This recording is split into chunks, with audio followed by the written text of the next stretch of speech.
Proses pencernaan makanan akan dimulai ketika makanan masuk ke dalam mulut. Pencernaan merupakan proses memecah makanan menjadi molekul kecil sehingga dapat diserap oleh tubuh melalui pembuluh darah. Berikut adalah struktur dan fungsi sistem pencernaan makanan.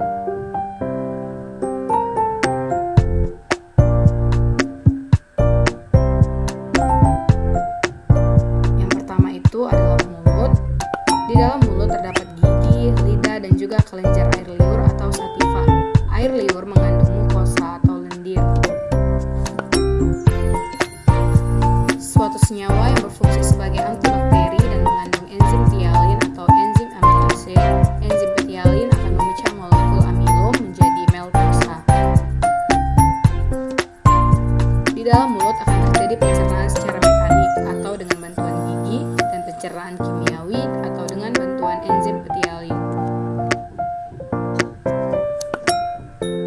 Yang kedua adalah kerongkongan atau esofagus. Setelah melalui rongga mulut, makanan yang berbentuk bolus akan masuk ke dalam tekak atau faring. Faring adalah saluran yang memanjang dari bagian rongga mulut sampai ke permukaan kerongkongan atau esofagus. Pada pangkal faring terdapat kutub yang disebut epiglotis. Epiglotis berfungsi untuk menutup ujung saluran pernapasan atau laring agar makanan tidak masuk ke saluran pernapasan. Setelah melalui faring, bolus akan menuju ke kerongkongan atau esofagus. Otot-otot kerongkongan berkontraksi sehingga menimbulkan gerakan meremas dan mendorong makanan masuk lambung. Gerakan ini disebut gerak peristaltik.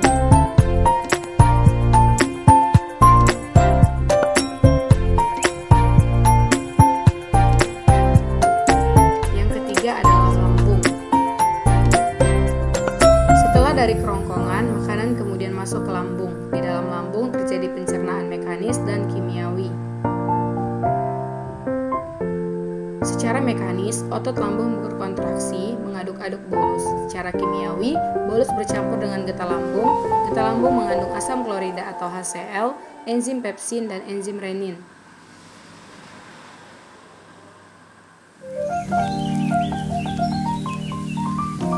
HCl berfungsi untuk membunuh kuman yang masuk bersama makanan. Enzim pepsin akan memecah protein menjadi pepton, sedangkan enzim renin berfungsi untuk mengendapkan protein kasein susu. Setelah melalui proses pencernaan selama 2-4 jam di dalam lambung, maka bolus akan menjadi bahan kekuningan yang disebut kimus atau bubur usus. Kimus akan masuk sedikit demi sedikit ke dalam usus 12 jari. Yang keempat ialah usus halus.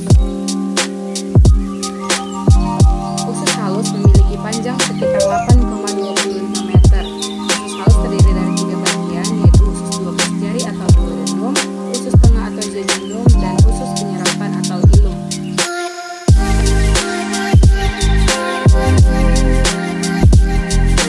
Di dalam usus halus hanya terjadi pencernaan secara kimiawi.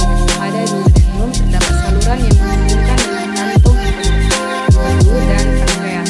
Getah pankreas mengandung enzim lipase, amilase, dan tripsin. Enzim lipase berfungsi mencerna lemak menjadi asam lemak dan kolesterol. Enzim amilase akan mencerna amilum menjadi maltosa. Pencernaan makanan dilanjutkan ke jejunum. Pada bagian ini terjadi pencernaan terakhir sebelum zat-zat makanan diserap. Zat-zat makanan masuk ke dalam zat-zat makanan setelah melalui jejunum akan menjadi bentuk lain yang siap diserap. Penyerapan zat-zat makanan terjadi di ilum. Yang kelima adalah usus besar.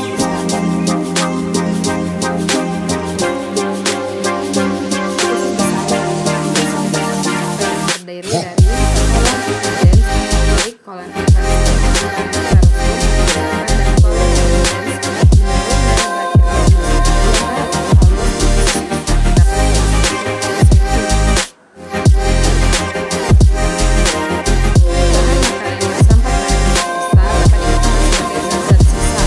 zat-zat